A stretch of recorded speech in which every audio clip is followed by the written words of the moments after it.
Breaking news है पाकिस्तान के बलूचिस्तान से, जहां पाकिस्तान की फौज पर भीषण आतंकी हमलों की खबर आई। ये ऐसे हमले हैं जिनकी सच्चाई पाकिस्तान की सारी एजेंसियां, सेना और आईएसआई छुपाने में लगे हुए थे, लेकिन न्यूज 18 को ऐसे वीडियो मिले जिन्होंने पाकिस्तान की पोल खोल कर रख दी। पाकिस्तानी फौज पर हुए हमलों के वीडियो सामने आते ही पाकिस्तान के चेहरे से नकाब उतर गया। ये साफ हो गया कि पाकिस्तान की फौज पूरी तरह बेदम और लाचार हो गई है, जिसे आतंकियों ने बेहाल कर दिया है। पाकिस्तान की खुफिया एजेंसी आईएसआई के चीफ जनरल नदीम अंजुम इस वक्त चीन में है, जहां वो चीन को सुरक्षा का वादा करने पहुंचे हैं, लेकिन पाकिस्तान की सेना पर आतंकियों के ताबड़तोड़ हमलों के वीडियो ने पाकिस्तान की फौज की फजीहत करवा दी और दुनिया को यह बता दिया कि पाकिस्तान की फौज किसी को सुरक्षा देने के काबिल नहीं है, बल्कि अब तो खुद पाकिस्तान की सेना को ही सुरक्षा की जरूरत है, जो अपनी सुरक्षा भी करने के लायक नहीं है। ये वीडियो 9 अप्रैल का बताया जा रहा है। पाकिस्तानी फौज चीन के एक प्रोजेक्ट की सुरक्षा के लिए जा रही थी। रास्ते में ऐसी गोलीबारी शुरू हुई कि सैनिकों के सिर पर मौत मंडराने लगी। काफी ऊंचाई से हो रही गोलियों की बौछार के बीच एक सैनिक दौड़कर झाड़ियों के पीछे पहुंच गया। बाद में बताया गया कि एक अकेला यही वो फौजी रहा जो मौत को चकमा देने में कामयाब रहा, जबकि इसके साथी गाड़ी से ज्यादा दूर नहीं निकल पाए। गाड़ी में 3 सैनिक फंसे दिखे जो एक एक कर आतंकियों की गोली का शिकार बन गए। और बिल्कुल फिल्मी अंदाज में हुए इस हमले ने साफ कर दिया कि बलूचिस्तान की आजादी की लड़ाई लड़ रहे संगठनों के पास न हथियारों की कमी है और न ही हौसलों की, जिसका सबूत है ये वीडियो, जिसे पाकिस्तान की सेना ने छुपाने की पूरी कोशिश की। वीडियो में साफ दिखा कि गोलीबारी ने पाकिस्तान की सेना को संभलने का मौका भी नहीं दिया। पाकिस्तान के सैनिकों के हाथ में बंदूकें तो दिखीं, लेकिन वो एक भी गोली चला नहीं पाए। जान बचाने के लिए पहले एक फौजी भागता दिखा, फिर दूसरा निकलने की कोशिश में ही ढेर होकर जमीन पर गिरा दिखा। तीसरे ने गाड़ी से निकलकर बचने की कोशिश तो की, लेकिन कुछ ही पलों में उसका भी खेल खत्म हो गया। अगले ही पल गाड़ी के बाईं ओर छिपे चौथे सैनिक को भी मौत ने ढूंढ लिया। वीडियो देखकर समझना मुश्किल नहीं है कि बलूचिस्तान में पाकिस्तान किस कदर लाचार है, और शायद इसीलिए वो इन हमलों से जुड़े वीडियो छुपाने में लगा था। अप्रैल में हुए एक और हमले का हैरान करने वाला वीडियो सामने आया। इस हमले में पाकिस्तानी फौज के काफिले को निशाना बनाया गया, जिसके लिए एक पुल के नीचे बम लगाया गया था। पाकिस्तानी सेना की एक गाड़ी तो पुल से निकल गई, लेकिन दूसरी नहीं निकल पाई। इतना जोरदार धमाका हुआ कि कुछ देर के लिए सब कुछ गायब हो गया। केवल काले धुएं का गुबार दिखने लगा। ऐसा धमाका कि गाड़ी तो क्या, पुल भी मलबे में बदल गया। धमाका ऐसा था कि गाड़ी में बैठे लोगों को संभलने का मौका तक नहीं मिला। खबर है कि इस धमाके की खबर को भी पाकिस्तान ने जानबूझकर छुपा दिया। वीडियो देखकर यह समझना मुश्किल नहीं है कि गाड़ी में बैठे किसी भी शख्स की जान इस हमले में नहीं बची, लेकिन पाकिस्तान ने इस हमले की खबर को ही छुपा लिया। जिसकी सबसे बड़ी वजह यह है कि पाकिस्तानी खुफिया एजेंसी आईएसआई के मुखिया जनरल नदीम अंजुम इस वक्त चीन में है। खबर है कि चीन की सरकार अपनी परियोजनाओं की सुरक्षा का भरोसा चाहती है, इसलिए पाकिस्तान के बड़े अधिकारियों को चीन बुलाया गया था। और जब पाकिस्तान की सेना और आईएसआई के कई बड़े अफसर चीन में हैं, उसी वक्त ये वीडियो सामने आ गए। मतलब यह कि जनरल नदीम अंजुम जिस वक्त चीन को सुरक्षा का भरोसा देने पहुंचे, ठीक उसी वक्त पता चल गया कि पाकिस्तानी फौज को तो खुद सहारे की जरूरत है। पाकिस्तान की सरकार शायद इसीलिए इन हमलों की हकीकत छुपाने में लगी थी, ताकि आईएसआई और सेना की फजीहत न हो, लेकिन हुआ इसका बिल्कुल उल्टा। ऊपर से बलूचिस्तान लिबरेशन आर्मी ने एक लेटर भी जारी कर दिया। इस लेटर में बलूचिस्तान लिबरेशन आर्मी ने इन हमलों की जिम्मेदारी ली, साथ में एक दिन पहले क्वेटा में हुए हमले की भी जिम्मेदारी ली, और यह साफ कर दिया कि वो बलूचिस्तान को आजाद करवाने के लिए किसी भी हद तक जाएंगे। मतलब यह कि पाकिस्तान का सबसे बड़ा प्रांत बलूचिस्तान अब पाकिस्तान के हाथ से फिसलना लगभग तय है, क्योंकि पाकिस्तान में सिर्फ बलूचिस्तान लिबरेशन आर्मी ही पाकिस्तानी फौज का सिरदर्द नहीं है, बल्कि पाकिस्तान में मौजूद तालिबान का संगठन टीटीपी भी बलूचिस्तान में ही सबसे ज्यादा सक्रिय है। पिछले एक महीने में बलूचिस्तान में टीटीपी ने भी 6 बड़े हमले किए। पाकिस्तान के 4 प्रांतों में बलूचिस्तान सबसे बड़ा प्रांत है, जो लगभग 3.5 लाख वर्ग किलोमीटर में फैला है। यह पाकिस्तान का तकरीबन 45% हिस्सा है, मतलब जमीन के आकार के मामले में लगभग आधा पाकिस्तान। ऊपर से रणनीतिक तौर पर अहमियत ऐसी कि अगर ये कट गया तो ईरान से लगने वाला बॉर्डर खत्म, अरब सागर से लगने वाली सीमा काफी कम हो जाएगी और अफगानिस्तान का आधा बॉर्डर भी खत्म।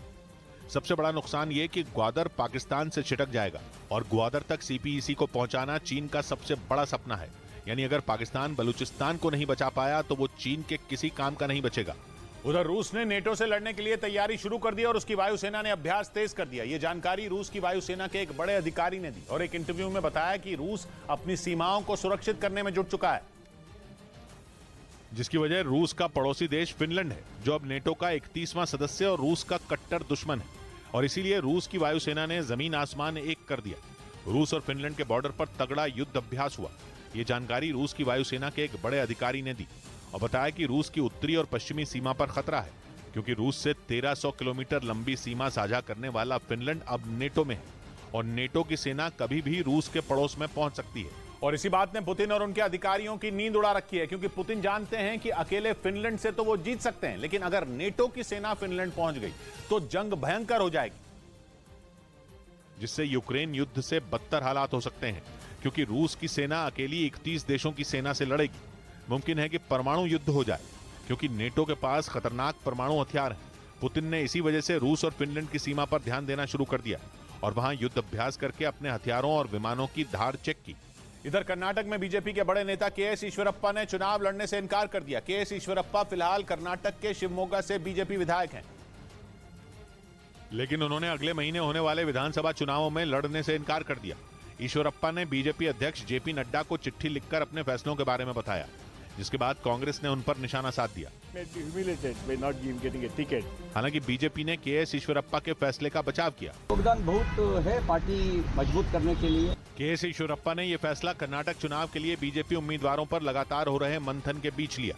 उधर ब्रेकिंग न्यूज आ रही है, अमेरिका ने एक बार फिर चीन की हेकड़ी निकाल दी है, क्योंकि उसका जंगी जहाज यूएसएस मिलियस एक बार फिर साउथ चाइना सी पहुंच गया। वो स्प्रैटली आइलैंड्स के आसपास मंडराता नजर आया। ये दावा चीन ने किया।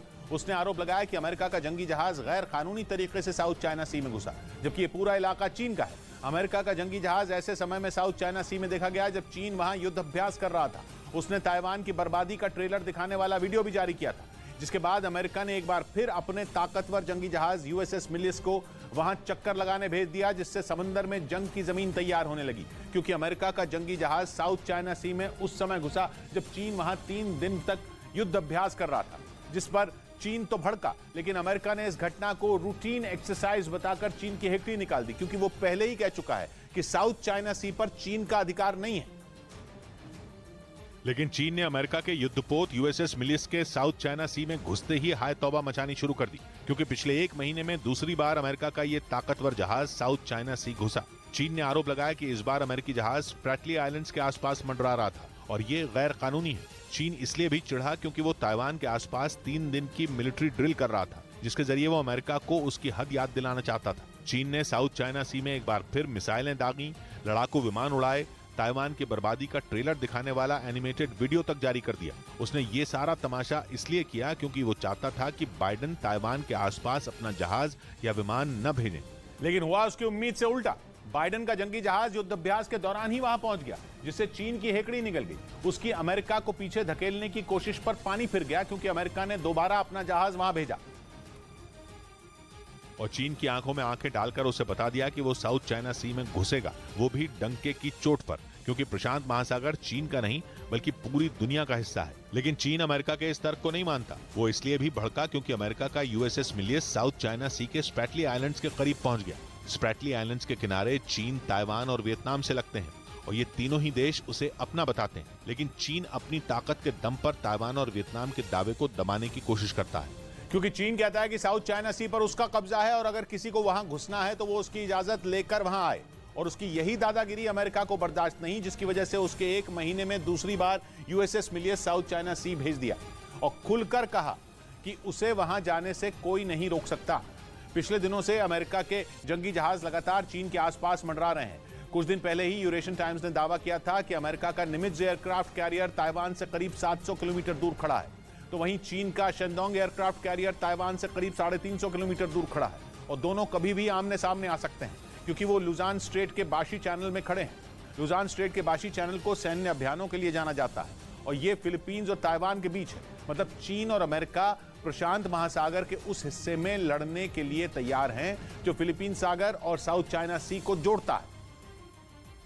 और इसीलिए लग रहा है कि अमेरिका और चीन किसी भी वक्त घनघोर युद्ध शुरू कर देंगे और जंग का मैदान बनेगा प्रशांत महासागर का साउथ चाइना सी, जो प्रशांत महासागर का पश्चिमी हिस्सा है। साउथ चाइना सी की सीमा दक्षिण और पूर्व में चीन की सीमा से लगती है। इसके अलावा साउथ चाइना सी के किनारे पर Taiwan, Philippines, Malaysia, Brunei, Indonesia, Singapore और वियतनाम भी बसे हैं। लेकिन चीन इसे अपना कहता है और छोटे छोटे देशों के अधिकार हड़पने की फिराक में रहता है। अब तो वो अमेरिका को भी आंखें दिखा रहा है, क्योंकि अमेरिका कभी वहां यूएसएस मिलियस भेजता है तो कभी निमित्ज एयरक्राफ्ट कैरियर, जिससे लगता है कि बाइडेन खुद चीन से लड़ना चाहते हैं और इसीलिए वो बार बार उसकी आंखों में आंखें डालकर बात करते हैं।